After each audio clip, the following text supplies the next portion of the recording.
హైదరాబాద్ లో కన్సల్టేషన్ మరియు 3,500 రూపాయల colour Doppler test Avis hospitals లో ఉచితంగా పొందండి. నమస్తే రమ్మగారు. నమస్తే జయ. ఏదైనా ఒక 2 భాగాలున్న కథ చెప్పుకుందామండి. ప్రవరుడి భార్య కథ చెప్పుకుందాం. ఓహ్! రాజుగారి భార్య? ప్రవరుడి భార్యే. సరే రమ్మగారు. పూర్వం అట కాశ్మీర్ దేశంలో ఒక సంపన్న గృహస్థుల ఇంట్లో పుట్టాడు ప్రవరుడు. చాలా డబ్బులున్నాయి వాళ్ళకి. అయితే ఇతనికి ఏంటంటే దేశాటన చేసి దేశం గురించి తెలుసుకోవాలని కోరిక. చక్కగా చదువుకున్నాడు అబ్బాయి. జ్యోతిష్యము అన్నీ చదువుకున్నాడు. కొంత వైద్యం తెలుసు, జ్యోతిష్యం తెలుసు, మంత్రిత్వపు సంగతులు కూడా కొన్ని నేర్చుకున్నాడు. తర్వాత ఏమో మన ఈ రాచరికానికి కావలసిన వ్యవహార రాజకీయం విషయాలు అవన్నీ కూడా అబ్బాయికి బాగా తెలుసు. చక్కగా చదువుకున్నాడు. చదువు అయిపోయిన తర్వాత ఇంకా వివాహము, వ్యాపారము, సెటిల్మెంటు అవి ఆలోచించకుండా కొంతకాలం దేశాటన చేయాలని బాగా ధనము తీసుకుని ఒక చక్కగా మంచి గుర్రాన్ని వేసుకుని ఎన్నో ఊళ్ళు తిరిగాడు. తిరగ్గా ఏమైంది, ఒక నగరానికి సమీపంలో ఉండగా దొంగలు దాడి చేశారు ప్రవరుడి మీద. పెద్ద యుద్ధ విద్యలు వచ్చిన వాడు కాదు, ఏదో పుస్తకాలు చదువువాడు. వాళ్ళు ఇతన్ని కొట్టి ఇతని బట్టల దగ్గర నుంచి అన్నీ తీసేసుకుని ఇతని బట్టలన్నీ వచ్చిన వాళ్ళంతా వేసేసుకుని వాళ్ళ చింకి బట్టలు అక్కడ విప్పి పారేశారు. ఇతను ఒంటి మీద బట్టలు కూడా లేవు, అవి కూడా లాగేసుకున్నారు. మంచి మంచి బట్టలు వేసుకున్నాడని. గుర్రం పట్టుకుపోయారు. డబ్బులు గిబ్బులు ఇతను తెచ్చుకున్నవని మొత్తం పోయినాయి. దిశమూలతో మిగిలాడు. లోపల భాగాల్లో ఉండే బట్టలే తప్పిస్తే ఇంకేం లేదు. దిశమూల అనకూడదు, ఏదో చిన్న అంగాస్త్రంతో మిగిలి ఏం చేస్తాడు, ఆ దొంగలు విడిచిన కుళ్ళుగుడ్డలే ఏవో ఒకటి కట్టుకుని ఇక నడవటం మొదలుపెట్టాడు. అంతకుముందు డబ్బులు ఉండటంతో ఆహారానికి ఎక్కడ లోటు లేదు. సరే ఇక నడిచి ఎట్లాగోట్లా 2 రోజులకి ఒక నగరం చేరాడు. చేరితే ఏదైనా సత్రాలు అవి ఉన్నాయో లేదో తెలీదు. జనాలు ఎవరికైనా నా పరిస్థితి ఇది, దొంగలు నా మీద పడ్డారు, ఇలా దోచేసుకున్నారని చెప్పడానికి సిగ్గుపడ్డాడు. పెద్దింటివాడు కదా. అలాగే ఆలోచించుకుంటూ మెల్లిగా ఆట నడిచి ఒక గుర్రపు శాల వాకిట్లో అరుగు మీద కూర్చున్నాడు. ఆహారం తీసుకుని 2 రోజులైంది. మరి గుర్రపు శాల దగ్గర విశాలంగా ఉంది, గాలిస్తుంది. ఆకలి నిస్త్రాణకి మెల్లిగా సాగోరి నిద్రపోయాడు. పడుకుని నిద్రపోతుంటే ఏమైంది, ఆ నగరానికి రాజుగారు ఒక ఆయన ఉన్నారు, జయసేనుడని. ఆయనకు ఒక కూతురు ఉంది, కాంచనవల్లి. పిల్ల చాలా అందగత్త, పిల్ల చక్కగా చదువుకుంది.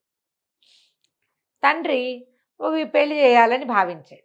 ఏవో పెళ్లి సంబంధాలు తెస్తున్నారు కానీ ఈ అమ్మాయికి నేను ఇంత చదువుకున్నాను, దాంతో సంబంధం లేకుండా ఎవరో ఒకళ్ళని చేసుకోవడం ఇష్టం లేదు. ఆ పిల్లకి చదువుకున్న వాడినే పెళ్లి చేసుకోవాలి. ఏదైనా పెళ్లి సంబంధం రాక నేను చదువుకున్నాడంటే ఏదో కాదు, ఈయనకి అది వచ్చా, పంచకావ్యాలు వచ్చా, అవేవి రావు. ఎట్లా పెళ్లి చేసుకోవడం ఇష్టం లేదు. అందుకని అమ్మాయి ఏమనుకుంది, నా దారి నేను ఇంట్లో నుంచి వెళ్ళిపోయి నా అంత చదువుకున్న వాడిని ఒకడిని చేసుకోవాలి అని భావించి తన స్నేహితుడు అయిన మంత్రి కుమారుడికి ఒక ఉత్తరం రాసింది. నేను ఇంట్లో నుంచి దేశాటానికి వెళ్ళిపోవాలనుకుంటున్నాను, మరి నువ్వు గుర్రపుశాల దగ్గరకు వచ్చి ఉండు, 2 గుర్రాల మీద వెళ్ళిపోదాం. నువ్వు వెళ్ళేటప్పుడు నేను నీకు విషయం చెప్తా. నా కోసం అర్ధరాత్రి 12 గంటలకి గుర్రపుశాల దగ్గర వేచి ఉండు. ఈ మంత్రి కుమారుడు ఈ అమ్మాయి వయసు వాడే, సహాధ్యాయి. వీళ్ళిద్దరూ గురుకులంలో చదువుకున్నారు. ఫ్రెండ్షిప్పే, ఇంకేం వేరే వ్యవహారం లేదు. తనకు తోడు ఉండటం కోసం ఆ అబ్బాయిని పిలిచి సరే ఉత్తరం రాసేసింది. వాడికి ఉత్తరం చేరింది. అతను కూడా వద్దామనుకున్నాడు. కానీ ఏమైందట, ఆ రోజు అంతఃపురంలో అత్యద్భుతమైన ఒక నాట్య ప్రదర్శన ఏర్పాటు చేశారు. ఆవిడ ఎక్కడో మహానుభావురాలు, నాట్యమయూరని పేరున్న ఆవిడ. చాలా గొప్ప నృత్య ప్రదర్శన. మంత్రి గారు వెళ్తూ తప్పనిసరిగా కొడుకుని ఇడుచుకుపోయాడు దానికి. అబ్బాయి వద్దామనుకున్నా రాలేని స్థితి. అయితే ఈ నాట్య ప్రదర్శన ఉండటం వల్ల జనమంతా అక్కడ ఎంగేజ్ అయి ఉన్నారు కాబట్టి రాజకుమార్తె అయిన కాంచనవల్లి పారిపోవడానికి దొరికింది టైము. ఏం చేసింది, కాసేపు కూర్చుని తర్వాత తలకాయ నొప్పిగా ఉంది, కాలు నొప్పిగా ఉంది, కాలు తిమ్మిరెక్కింది, కాళ్ళు కడుక్కోవాలి, ఇలాంటివి ఏవో మాటలు చెప్పి అక్కడి నుంచి వచ్చేసి కొద్దిగా బంగారు నాణ్యాలు తీసుకుంది. ఎక్కువ నగ నాణ్యం ఏం లేదు, కొంచెం మామూలుగా ముసుగు లాంటిది ఏదో వేసేసుకుని గుర్రపు శాల దగ్గరికి వెళ్ళిపోయింది. శాల దగ్గర ఎవరుండాలి, మంత్రి కుమారుడు ఉండాలి. అరుగు మీద పడుకుని నిద్రపోతున్న పొడుగాటి శరీరం ఉన్నవాడిని చూసి వాడే మంత్రి కుమారుడని భావించి తబ తట్టి లేలే, తొందరగా శాలలోకి వెళ్ళి 2 గుర్రాలు తీసుకురా, పారిపోదాం అంది. అర్థం కాల ప్రవరుడికి. నిద్రలో లేచాడు. ఎవరో అమ్మాయి దగదగలాడుతున్నాయి నగలు, బాగా చక్కగా పొడుగ్గా బాగానే కనపడుతోంది. గుర్రాలతే అంటోంది. నిశ్శబ్దంగా లేచెళ్ళి గుర్రపుశాల నుంచి 2 గుర్రాలు తెచ్చాడు. గుర్రం ఎక్కేశాడు. ఆ అమ్మాయి గుర్రం ఎక్కింది. ఇద్దరు స్వారీ చేసుకుంటూ వెళ్ళిపోయారు. బాగుంది. తెల్లవారేదాకా ప్రయాణం చేశారు. ఎటో బాగా తెల్లారిన తర్వాత ఆ అమ్మాయి తెల్లవారితో పాటు ఈ అమ్మాయి కూడా తెల్లబోయింది. వీడెవడో మంత్రికుమారుడు కాదు, కుళ్ళుగుడ్డలు వీడు, గడ్డం పెరిగి దీనావస్థలో ఉన్నట్టున్నాడు. అర్రే వీడితో వచ్చానే, ఇప్పుడు నేనేం చెప్పి వెనక్కి వెళ్ళను? ఏడుపు వచ్చేసింది. వాడేమైపోయాడు? మంత్రికుమారుడు మన ఫ్రెండు, వాడేమో రాలే అసలు. ఇక ఏం చేయాలో తెలియలే. కళ్ళ నీళ్ళు తుడుచుకుంటూ కూర్చుంది.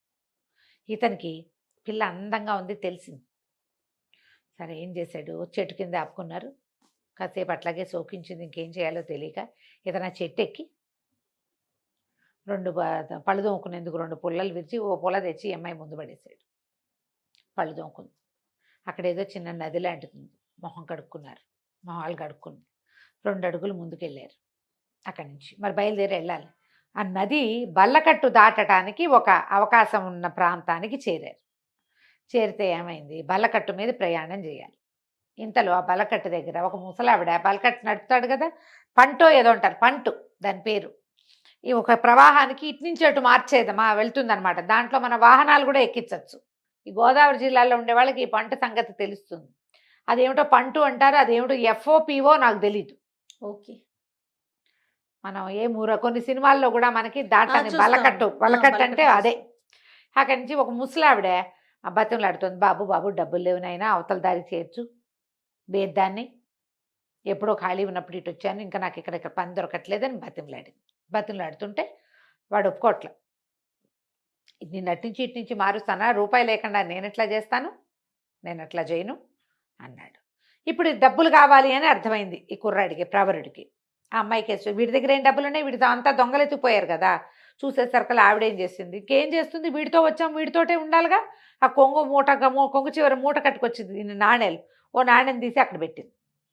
ఇతను ఏమన్నాడు, ఆ ప్రవరుడు ఆ బల్లకట్టు వాడితోటి, బాబు మమ్మల్ని పడవ దాటిచ్చు, నది దాటిచ్చు, మాతో పాటు ఈ ముసలమ్మని కూడా రాని, మా డబ్బులకి ఒక నాణ్యం అక్కర్లా దానికి, అందులో పావు వంతే సరిపోతుంది. కానీ ముసలావిడిని కూడా, మరి వీళ్ళ దగ్గర చిన్న నాణ్యాలు ఇవ్వడేమి చిల్లర ఇవ్వాల, ఈవిడిని కూడా ఎక్కించుకో, మా గుర్రాలను కూడా ఎక్కించుకుంటామని చెప్పాడు.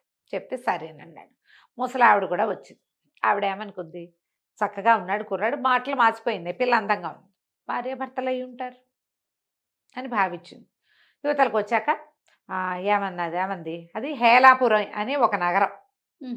ముసలావిడ చెప్పింది, బాబు నన్ను మీతో పాటు తీసుకెళ్ళండి, ఏదో వండి పెట్టి మీ వెనకాల ఉంటాను, పని చేసి పెడతాను నాయన, ఎటాగో నా పొట్ట ఇట్లాగే పోసుకోవాలంటే, అట్లాగే అవ్వా కాలో గంజో కలిసే తాగుదాం మాతోటి అని చెప్పి. ఇప్పుడు రాజకుమార్తెకి అట్లా ఎవరితోటైనా సాయిలా పాయిలాగా మాట్లాడడం రాదు, ప్రవరుడికి వచ్చు. ఎందుకంటే ఇతను ఆల్రెడీ కొన్ని నెలలుగా ప్రయాణాల్లో ఉన్నాడు, బయట తిరుగుతున్నాడు కదా, మంచిగా మాట్లాడాలి పెద్దవాళ్ళతో. ఇక ఆ ముసలమ్మని వెంట పెట్టుకుని ఆ నది దీని నుంచి హేలాపురంలోకి ప్రవేశించారు. 2-3 కలిసి వెళ్ళి లోపలికి వెళ్ళారు. ఓ సత్రం ఏదో దొరికింది. ఆ సత్రంలో శుభ్రంగా భోజనాలు చేసి పడుకున్నారు. పడుకుని మెల్లిగా ప్రయాణం చేసి నగరంలోకి వెళ్ళారు. నగరంలోకి వెళ్ళాక ఇతను ఏం చేశాడు, మీరు ఇక్కడే ఉండండి అని ఊళ్ళోకి వెళ్ళి అక్కడ కూడా ఒక సత్రం ఏదో చూశారు, అక్కడ ఉన్నారు గుర్రాలు వేసుకుని. ఇతను మర్నాడు పొద్దున్నే లేచి కాస్త స్నానం చేసి ఆ ఒంటి మీద ఉన్న గుడ్డల్ని కాస్త ఏదో సరి చేసుకుని వ్యాపారస్తులు ఉండే కూడాళ్ళ దగ్గరికి వెళ్ళి ఒక కొట్లోకి వెళ్ళి, అయ్యా నాకు కొంచెం జ్యోతిషం తెలుసండి, దినఫలాలు అవి చెప్పగలను, దాన్ని బట్టి మీ వ్యాపారం వృద్ధి చేసుకోవచ్చు, ఆసక్తి ఉన్న వాళ్ళు మీ నక్షత్రాలు, మీ జ్యోతిషం, మీ జాతక చక్రాలు ఇవ్వండి అన్నాడు. అందరికీ ఉండదు కానీ కొంతమందికి ఇంట్రెస్ట్ ఉంటుంది. ఒక 4-5 ఇవి ఇచ్చారు. ఇవ్వగానే ఇతను ఏం చేశాడు, అందరికీ చూసి, ఈ సమయం మీకు బాగోలేదండి, ఇక్కడ ఒక ఎర్రటి వస్త్రం కట్టండి, మీరు తెల్ల చొక్కా వేసి కూర్చోండి, ఈ వస్తువే మీరు ఇవాళ బాగా అమ్మండి, దాన్ని ఎక్కువ తెచ్చిపెట్టుకోండి, అది మీకు అమ్ముడవుతుందని 3 ఏమో చెప్పాడు. వాళ్ళు 3 వస్తువులు అవన్నీ తెచ్చిపెట్టుకుని, బాబు కొన్ని సామాన్లు తీసుకెళ్ళండి, పప్పు ఉప్పు ఆ రోజుకి సరిపడా వంట సామాన్లు ఇచ్చేశారు. ఇతను ఏం చేశాడు, సత్రానికి వచ్చి ఆ అవ్వతోటి, ఇదిగో సామాన్లు తెచ్చానవ్వ, వంట చేసేసి అంటే వంట చేసేసారు. రాజకుమార్తె నిశ్శబ్దంగా తినేసింది. ఇతను ఆ అమ్మాయి వైపు చూడలేదు, ఆ అమ్మాయితో మాట్లాడలేదు. మధ్యలో ఈ అవ్వ ఉంది తడిక.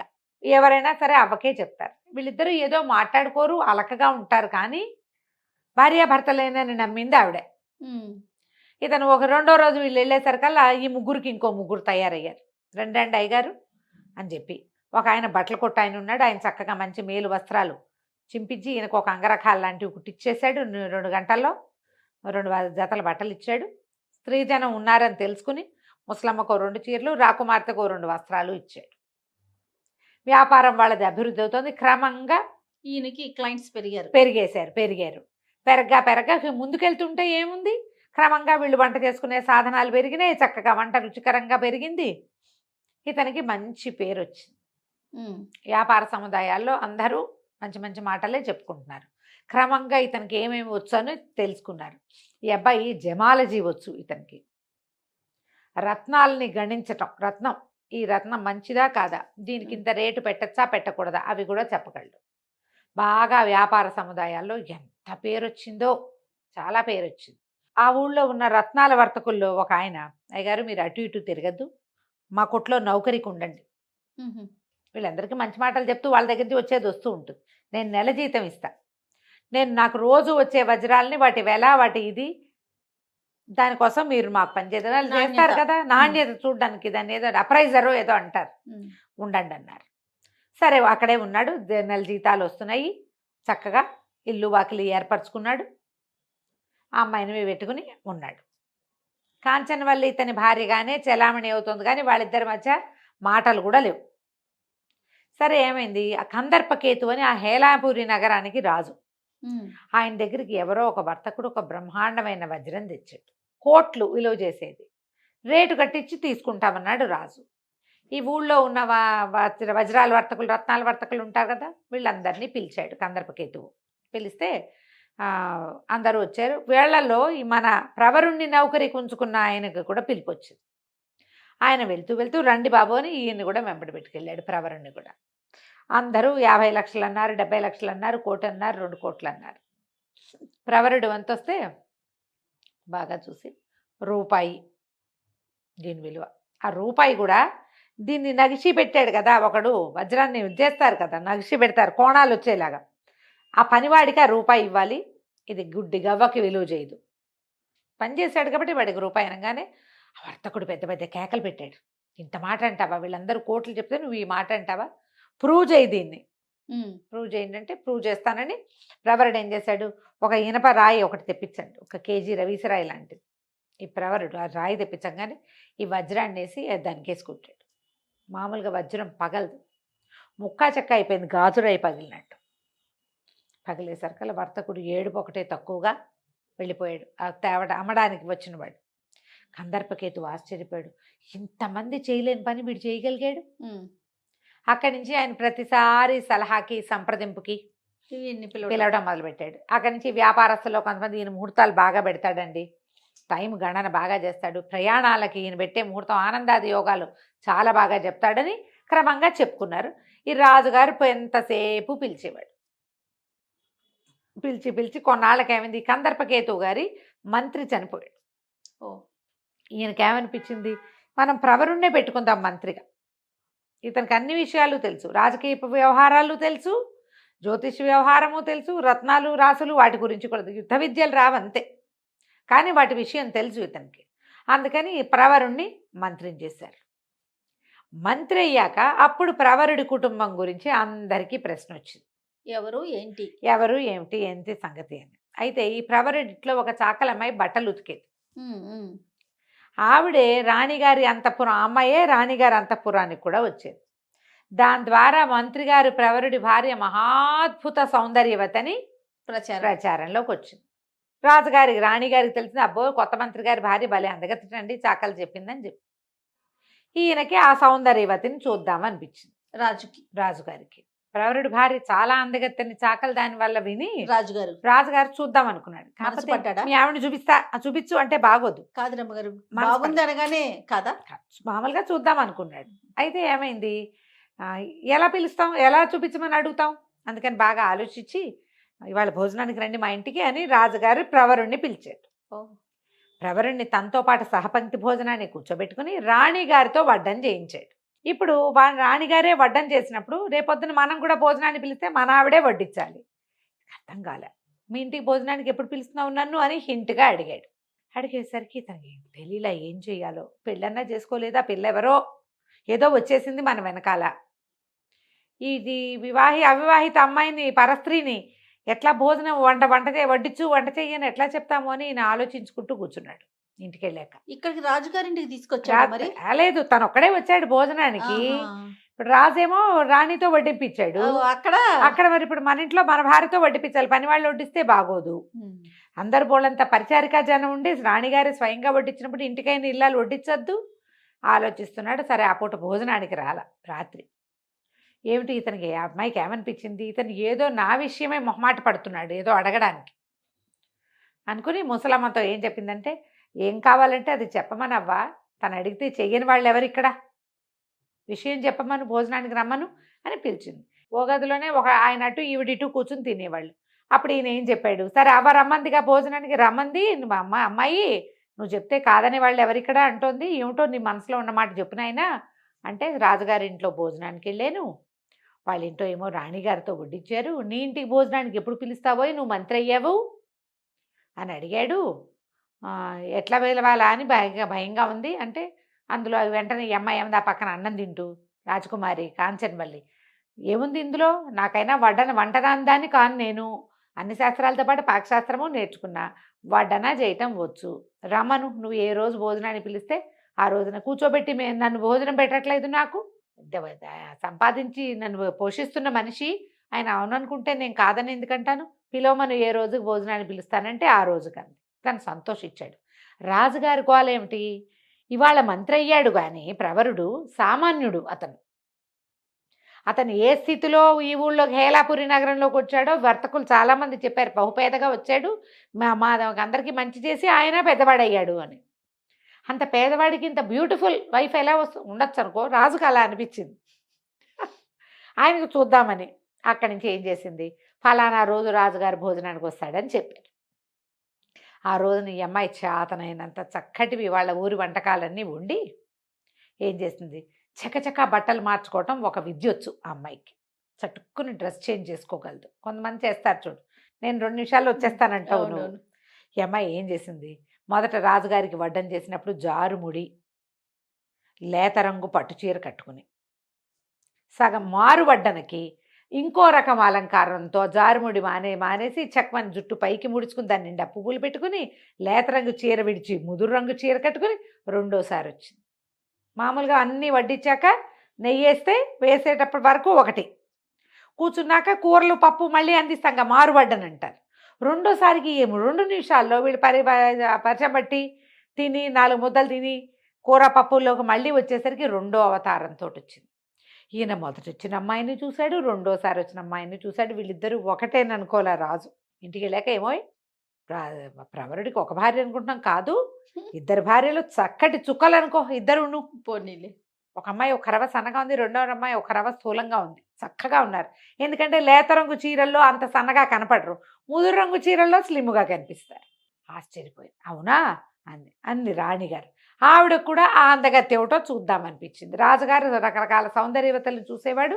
ప్రవరుడి భార్య చూడ చక్కని చుక్క, 2 చుక్కలు అని చెప్తే 2 చుక్కల్ని చూడొద్దు మనం. అందుకని ఏమండి వచ్చే చంద్రోదయానికి పౌర్ణమికి మనం సముద్ర స్నానానికి వెళ్తాం కదా, సరిగంగ స్నానాలు చేస్తారు, కొంగులు కట్టుకుని సరిగంగ స్నానం చేస్తారు. సరిగంగ స్నానాలు వినుంటావు కదా నువ్వు. ఆ సరిగంగ స్నానం అంటే ఏంటంటే 2 భార్యాభర్త ఇద్దరు కొంగులు ముడివేసుకుని ఒకేసారి మునుగుతారు. వాళ్ళు కూడా మనతో పాటు సరిగంగ స్నానాలు చేస్తారు, రమ్మనండి. రాజుగారు చెప్పారు, రాణిగారు ఇలా ముచ్చట పడుతుందా, మీ ఆవిళ్ళ ఇద్దరిని తీసుకురానగా నేను బిక్కచచ్చిపోయాడు. ఇప్పుడు ఏమిటి వంట చేసి వడ్డం చేయమంటే చేసేది, కానీ నాతో పాటు కొంగులు కట్టుకుని సరిగంగ స్నానాలు చేయంటే పైగా ఇద్దరు ఒక్కరికే లేదు ఇక్కడ. అక్కడి నుంచి రాత్రి మళ్ళీ బికమం వేసుకుని కూర్చున్నాడు. నాకు అన్నం వద్దవా, ఆకలేయటం లేదన్నాడు. అనేసరికల్లా అమ్మాయి ఏమంది, ఈ అభోజనాలు ఏమిటి పూట పూట, ఏమిటో చెప్పాను మనసులో ఉన్న మాట, వంట చేసి వడ్డించిన దాన్ని తతిమావి చేయను, అవి కూడా చేస్తా, అదేమిటో చెప్పమని. అనేసరికల్లా ఇతను ఏం చెప్పాడు, ఈ విషయం అంతా చెప్పుకొచ్చాడు. రేపు అర్ధోదయం అవుతుంది, చంద్రోదయం, అప్పుడేమో సరిగంగ స్నానాలట, రాజుగారు రాణిగారు వెళ్తారట, అమ్మాయిని కూడా తీసుకురమ్మని, అమ్మాయిలు ఇద్దరిని తీసుకురమ్మంటున్నారు. ఒక అమ్మాయి అనుకుంటే ఇద్దరు అమ్మాయిలు అయింది. ఏం చేయాలంటే ఈవిడంతా అంతే కదా, వంట చేసిన దాన్ని ఇది చేయనా, చేస్తాను ఏం పర్వాలేదు, రమ్మను, అలాగే వెళ్దాం. అయితే నేను చెప్పినట్టు చెయ్యాలి. ఏం చెయ్యాలి, 7 పల్లకీలు 7 వారాల నగలు ఏర్పాటు చేయమను అని చెప్పి, సరే ఆ రోజు ఏమైంది, ఇంకా ఏం చెప్పిందంటే ఒక 7 గడపలున్న గుడారం వేయించమను. గుడారం 7 పక్కల నుంచి రావాలి దానికి. సరే ఈయన ఏం చేశాడు, 7 గడపలున్న పెద్ద గుడారం వేయించాడు. 7 మేనాలు పురమాయించాడు. మంత్రి కదా. ఈ అమ్మాయి కాంచన వల్లి ఒక మేనాలో ఎక్కింది. తతిమా మేనాల్లో మనుషులు లేరేం లేవు, నగలు బట్టలు మాత్రమే ఉన్నాయి. 7 వారాల నగలు, ఒక్కొక్క వారం నగ, ఒక్కొక్క వారం వస్త్రం, ఒక్కొక్క పల్లకీలో పెట్టారు. ముసలమ్మ కూడా వచ్చింది. ఈ పల్లకీలన్నీ ఆ 7 గడపలున్న దాంట్లోకి వెళ్ళినాయి, గుడారంలోకి వెళ్ళినాయి. రాజుగారు వాళ్ళు ఆశ్చర్యపోయారు, ఏమిటి ఇంత పెద్ద గుడారం వేయించుకున్నాడు ఇతను అని. అక్కడి నుంచి ఈ అమ్మాయి ఏం చేసింది, ఒక్కొక్క రకం వస్త్రము ధరించి, ఒక్కో రంగు ఒక్కో రకం నగలు ధరించి, ప్రతిసారి ప్రవరుడితో కొంగులు కట్టుకుని సముద్రంలో మునిగింది. 7 భార్యలు ప్రవరుడికి అనుకున్నారు వాళ్ళు. రామ. ఆ వచ్చిన అమ్మాయి బుద్ధికి మొహంలో మొహం పెట్టి చూడడం క్యాజువల్గా వచ్చింది. రంగులు వేరు, నగలు వేరు. రాణిగారికి అర్థం కాల. చంద్రోదయం అంటే చీకటి పడ్డాక కదా. కానీ 7 అమ్మాయిలు, 7 భార్యలు. ఓహో అనుకుంది ఆవిడ, అదృష్టవంతుడు, 7 భార్యలతో కాపురమా, ఆహాహా అనుకున్నారు. సరిగా ఇంకా స్నానాలు అయిపోయినాయి, ఇంటికి వచ్చేసారు. రాణిగారు ఏం చేసింది, 7 వస్త్రాలు నగలు పంపించింది. 7 యువరాణులకి, 7 మంత్రి గారి భార్యలకి బహుమానాలు పంపింది. పని వాళ్ళంతా పుచ్చుకొచ్చారు, దాసీలు పుచ్చుకొస్తే ఈ అమ్మాయి ఏం చేసింది, అవ్వకి చెప్పింది, ఒక ఐడియా చెప్పింది. అవ్వ వచ్చి వీళ్ళకి చెప్పింది, అమ్మ వాళ్ళు 7 కాదు 8 మంది, శ్రీకృష్ణుడు అష్టభార్యలాగా ఒకళ్ళు ఉన్న చోటకి ఒకళ్ళు రారు, ఒకళ్ళతో ఒకళ్ళు మాట్లాడుకోరు. 8 మంది భార్యలమ్మ ప్రవరుడికి. శ్రీకృష్ణులాగా అష్టభార్యలు ఉన్నారంటే దాసీలు పరిగెత్తుకుంటూ పోయి ఇంకో భార్య ఉందిటండి, ఆవిడ కూడా ఒక బహుమతి ఇవ్వండి అని మొత్తం బహుమతులు పుచ్చుకొచ్చారు. ఈ అమ్మాయి 8 సార్లు 8 రకాల బట్టలు కట్టుకుని, 8 రకాల తల మేకప్ చేసుకుని, 8 రకాల కంఠాలతో మాట్లాడి 8 బహుమతులు పుచ్చుకుంది. ఓ, రాణిగారు ఎంత ఆశ్చర్యపోయిందో, ఇంతంత అందగత్తెలేటా దొరికారు ఇతనికి. ఉమ్, చాలా ఆశ్చర్యపోయింది. ఈయన ప్రభ మామూలుగా లేదు రాజ్యంలో. ఆనాటి రాత్రి ప్రవరుడు భోజనం చేస్తుంటే ఆ అమ్మాయి భోజనం చేయకుండా ఏం చేస్తుంది, రోజు వడ్డించేదానికంటే ఎక్కువ వడ్డింపిస్తే అమ్మ అవ్వ ఇంతంత పెట్టేస్తున్నావేమిటి అంటే, పక్కన కూర్చుని ఏమందంటే, ఆయన మిగిలిస్తే తినేందుకు ఉన్నారులే అని చెప్పవ్వా. మగవాళ్ళు మిగిలిస్తే తినేవాళ్ళు ఎవరు, భార్యలే అనేసరికి తనకు ఆశ్చర్యం వేసింది. కంచంలో అన్ని వస్తువులు వదిలిపెట్టాడు, అన్నీ తిన్నాడు. సగం తను తినగలిగినంత మిగిలింది వదిలిపెట్టాడు. ఆ అమ్మాయి భోజనం చేశాక తమలపాకులు పుచ్చుకొచ్చింది. ఈ తమలపాకులు ఎవరిస్తారంటే భార్యలే ఇచ్చేవాళ్ళు ఆ కాలంలో. మామూలుగా రాజకుమారులకి వాళ్ళకి తాంబూల కరండ వాహిని అని ఈ తాంబూలం పుచ్చుకు తిరిగేందుకు ఒక దాసీలు కూడా ఉండేవాళ్ళు. మనం అప్పుడెప్పుడో కాశీ మజిలీలో చంద్రాపేట చరిత్ర చెప్పాం కదా, అందులో కనపడుతుంది. అయితే ఈ తాంబూల కరండం ఎవరిచ్చినా కూడా వివాహం అయిన తర్వాత భార్యలు తాంబూలం ఇవ్వటం అనేది ఒక ప్రత్యేకమైన ఆచారం. మన ముందు తరాల్లో కూడా ప్రత్యేకంగా కొన్ని కమ్యూనిటీస్లో అయితే తాంబూలం వేసుకుని తీరాలి. గృహస్థు తాంబూలం వేసుకోవాలి, ముత్తైదువు తాంబూలం వేసుకుని తీరాలి. వీళ్ళకి ఆరోగ్యాలు పాడవుతాయనో ఏదో అనుకుంటా జయ, అది అలవాటు చేసేవాళ్ళు. ఎందుకంటే ఈ ప్రవాళ భస్మము, ముక్తాభస్మము వేసుకునేవాళ్ళు. కాల్షియం అవి డెవలప్ అవుతాయి. తాంబూలం వేసుకోవటం ఒక విలాసమైనప్పటికీ వివాహానంతరం గృహస్థు తాంబూలం వేసుకోవాలి, ముత్తైదు తాంబూలం వేసుకోవాలి అనేది నియమం. అయితే తాంబూలం పుచ్చుకొస్తే ఇతను అడిగాడు, తాంబూలం కూడా తెచ్చావు, మనం వివాహం చేసుకుందామని నీ ఉద్దేశం అని. అడిగితే ఈ అమ్మాయి ఏమంది, భర్తను వెతుక్కుంటూనే నేను వచ్చాను, నాకు తెలియలేదు నేను భర్తతోటే వచ్చానని. మణిపూసను చూసి నేను గాజు పూస అనుకున్నాను, చాలా దుఃఖించాను మొదట. కానీ మీతో వచ్చినా కూడా ఒక మగవాడు ఆడదాంతో ఎంత అవజ్ఞగా అయినా ప్రవర్తించవచ్చు, నువ్వు అలా ఉండలేదు. నా పోషణ భారం మాత్రం నువ్వే వహించావు. భర్త వచ్చడానికి ఇంతకంటే పెద్ద అర్హత ఏమిటి? నేను ఆ నగరానికి రాజకుమార్తెనైనప్పటికీ భర్తను అనుసరించి ఉండాలనుకున్నా. అతను నాకంటే అధికుడై ఉండాలి తెలివితేటల్లో, ఎక్కువ విద్యలో అధికుడై ఉండాలనుకున్నా, అవన్నీ నీ దగ్గర ఉన్నాయి. ఉమ్. మన వివాహం అయినట్టే, నేను నీతోటే ఉన్నా. మనం సాంఘికంగా వివాహం చేసుకోలేదు కానీ ఎప్పటి నుంచో నీకు భార్యగానే ఉంటున్నాను నేను అని చెప్పింది. సరే ఇతను ఏమన్నాడు, ముహూర్తం పెట్టించుకున్నాడు పెళ్ళికి. రాజుగారికి చెప్పాడు, నేను వివాహం చేసుకోబోతున్నానండి అని. రాజు తెల్లబోయాడు, అదేమిటోయ్ 8 మంది భార్యలు ఉంటే ఇంకా వివాహం ఏమిటి నీకు అన్నాడు. కాదండి, ఆ 8 భార్యల వేషాలు వేసిన అమ్మాయితోటే పెళ్లి చేసుకోబోతున్నాను, ఈవిడ ఫలానా నగరపు జయంత నగరపు రాజకుమారి, ఇలా జరిగిందని మొత్తం చెప్తే రాజు ఆశ్చర్యపోయాడు. ఎంత చతురత ఉంది నీకు, మంత్రిత్వంలో చతురత ఉంటే అమ్మాయికి భార్యాత్వంలో చతురత ఉందోయ్, చాలా అదృష్టవంతుడివి అని ఈ కథ అంతా రాణిగారికి కూడా చెప్పాడు. వాళ్ళంతా చాలా ఆశ్చర్యపోయారు. తర్వాత హేలాపురి నగరంలోనే వివాహం చేసుకున్నారు. ఆ తర్వాత జయంత నగరానికి తన పుట్టినింటికి భర్తతో సహా రాజలాంఛనాలతోటి వెళ్ళింది ఈవిడ. తండ్రి వెతికాడు బోళ్ళు సంబంధాలు, ఎక్కడా కుదరలేదు. అదే మరి ఇక్కడికి మంత్రిత్వంగా చేసినటువంటి యువకుడిని వాళ్ళు రాజుని చేసుకున్నారు. రాజకుమార్తె భర్తే రాజు, నాతో సరితూగేవాడినే పెళ్లి చేసుకుంటానని ఆవిడ అనుకున్న మాటకి అలాగే జరిగిన చేసుకుంది. అలాగే న్యాయం చేసుకుంది. కథ కంచికి మనం ఇంటికి. నమస్తే. నమస్తే.